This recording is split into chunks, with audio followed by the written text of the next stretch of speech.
Committed to leading with diplomacy, to advance the interests of the United States, and to strengthen the rules-based international order. That system is not an abstraction. It helps countries resolve differences peacefully, coordinate multilateral efforts effectively, and participate in global commerce with the assurance that everyone is following the same rules. China is firmly opposed to U.S. interference in China's internal affairs. We have expressed our staunch opposition to such interference, and we will take firm actions in response. China and the US could not be more different. Culturally, politically, economically, historically, you name it. The two countries are fundamentally different but inseparable when considering present-day global diplomacy. Despite the friendly handshakes, smiles, and sharing of cultural traditions when US and Chinese public officials meet in front of news cameras, deep-seated contempt for one another continues to simmer within this fragile, complicated relationship. But why is this the case? And more importantly, why does this even matter? Well, to explain, let's have a look at the following graph.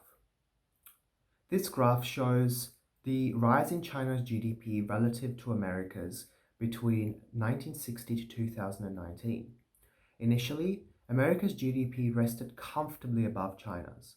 However, since the 1990s, China began to catch up, rising exponentially. CNBC estimates that by 2032, China will overtake the US and become the largest economy in the world. That's not too long from now. In terms of military expenditure, China's budget for 2019 was $228 billion, whereas America's budget was $649 billion. However, in terms of military personnel, China outnumbers the US 2.69 million to 1.28 million. As China gets wealthier, it is entirely likely to expect a gradual increase in military expenditure, slowly surpassing that of America. Given these two statistics, you might say that both countries are on a collision course, one that could lead to war. However, like any topic, you can argue either way, depending on what lens you use to see this potential conflict. So to effectively come to a conclusion as to whether China and the US are doomed to war, let's effectively examine each lens. The two lenses that are most pertinent are the following. Number one, China and the US are destined to war, primarily because it is in the strategic interest of China to unleash its military and economic might worldwide and reclaim the power that they once had. The US will, of course, not stand for such a power grab. The second lens is that China and the US are not destined to conflict because it isn't in the strategic interest of either country to engage in activities that might eventually lead to nuclear proliferation.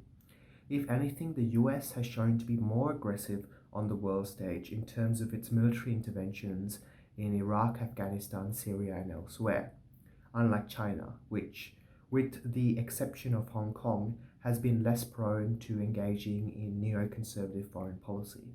Given these alternative perspectives, let's now examine the context behind China-US relations to uncover why these perspectives exist and perhaps even which perspective is better. China has long despised the US and its Western allies, especially the British, which aligns with the US politically and strategically. Historically, China blames Great Britain for its involvement in the opium trade and the subsequent wars fought in the mid-19th century. European countries like the UK have long seen China as rich in resources such as tea, silk, and porcelain pottery, all of which heavily demanded by British merchants at the time.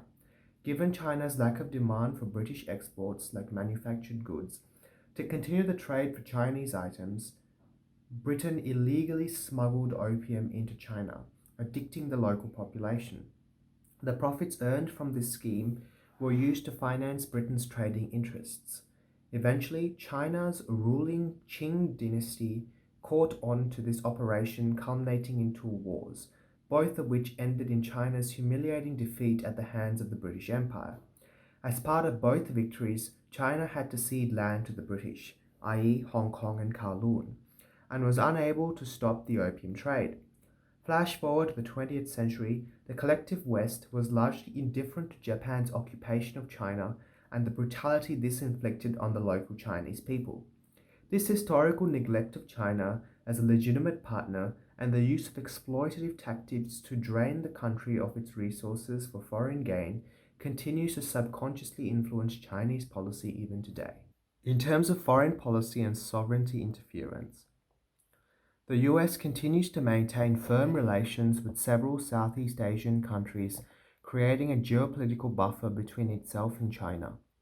Given the presence of US-friendly neighbors like Singapore, Malaysia, South Korea, Indonesia, and Japan, China sees its influence as being contained by the US around its borders. Meanwhile, America remains steadfast in its foreign entanglements with China's neighbors, which actively engage with the US economically, financially, and politically. From the Chinese perspective, this confirms their view that the US is indirectly hostile towards their presence.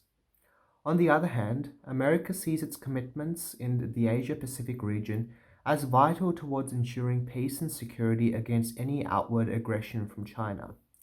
There is also concern that military intervention in Taiwan, as well as the so far successful campaign in Hong Kong, might embolden China to advance their agenda elsewhere, across the region in the future. Given China's communist style of government and what that entails for freedom of speech and basic civil liberties, America views Chinese influence as a threat to its vision of liberal democracy, as the best means for uplifting society for the better. Furthermore, China's Belt and Road Initiative is widely perceived as an economic power grab designed to seize ownership of property and land in developing countries that are unable to meet high debt repayments on borrowed Chinese money. In doing so, China is able to gain a foothold around the world, specifically through numerous Asian and African countries. Seizure of domestic assets in these countries make them economically beholden to China, which is now able to pull the strings of local politicians who need to not only meet the needs of their people, but also their obligations to China. Dismantling sovereign nations in this way has broad implications for the US and its allies, perhaps pushing the world closer to conflict. Meanwhile, from the Chinese perspective, it is commonly argued that the real aggressor-in-chief on the world stage is the US, the so-called elephant in the room, subsequently shifting responsibility away from themselves. China routinely points to America's neoconservative foreign policy in Vietnam, Iraq, Afghanistan, Libya, Syria, and Kosovo, to name a few, as examples of who is responsible for military interference in foreign countries. These interventions are often met with little condemnation from the international community, which widely perceives US intentions as mostly righteous. China, on the other hand, does not, seeing US hostility in Iraq and Afghanistan and Vietnam as cases where American involvement only served to further destabilize the economic and political situation in these countries. Both Iraq and Afghanistan to this day continue to be breeding grounds for extremism. In addition, many of the democratic institutions established in these countries remain riddled with pervasive corruption, mismanagement, and sheer incompetence in their inability to manage their particular country's problems. The Chinese line, America has done more harm than good. The final contextual point to consider is that of differences in the systems of government pertaining to both nations. America is a free market liberal democracy with some governmental intervention in the private sector. Alternatively, China is a one-party rule communist country with a mixed market economy. While both countries share some similarities in terms of their economic design, their government systems could not be more different. Exacerbating this disparity is that both countries fundamentally disagree with each other on which system is better. America perceives the absence of free and fair elections, a media and judicial system loyal to the Communist Party, The imprisonment of governmental dissidents and routine human rights violations against ethnic minorities like Christians and Uyghur Muslims as examples of a rogue authoritarian state met with little accountability. Meanwhile, China views the great democracy America as fundamentally inefficient and ineffective in redressing problems at home and abroad, whether it be the numerous fatalities linked to inadequate gun control policy, the rise in income inequality attributed to Wall Street corporate greed, the failure to establish an efficient healthcare policy for all, or immigration problems at America's border. China sees these failures as a byproduct of America's democratic system of government. Not to mention the perceived hypocrisy in America pushing its democratic agenda globally while failing to address pressing problems at home. Having examined this historical and geopolitical context, let's now consider whether the prospect of war is inevitable. Firstly, it is important to note that war would be absolutely devastating, not just for both countries, but also for the world at large. If there's one thing World War II has taught us, it would be that national tribalism and group identity triumphs over global collective cooperation. This was true back then, and with the surge in populist political parties, is true even today. If push comes to shove, conflict is humanity's natural set point. While this sounds morbid, it can be alternatively argued that human perspective continues to change over time. The once normal act of public executions, killing of friends of enemies, and blood sport for entertainment is now seen as beyond barbaric and reminiscent of an ancient civilization. Humanity has changed, and while this change has been slow, with each new genocide or conflict, the resolution for peace keeps rising. While the US and China may never fully recognize their differences and are more likely to agree to disagree, the notion of war is something that both would likely argue against even in the future. Yes, China will certainly surpass the US economically and one day militarily, but America's influence is likely to remain long-term. Its partnerships, geopolitical influence, and credibility on the world stage continues to act as important elements behind the support it receives. American allies will not simply bow down towards a surgent China. Alternatively, given shared values, America's ability to influence is here to stay. China knows this, and despite one day becoming the world's preeminent economic superpower, its ability to sway European and certain Asian countries will be limited. Therefore, war would not be plausible.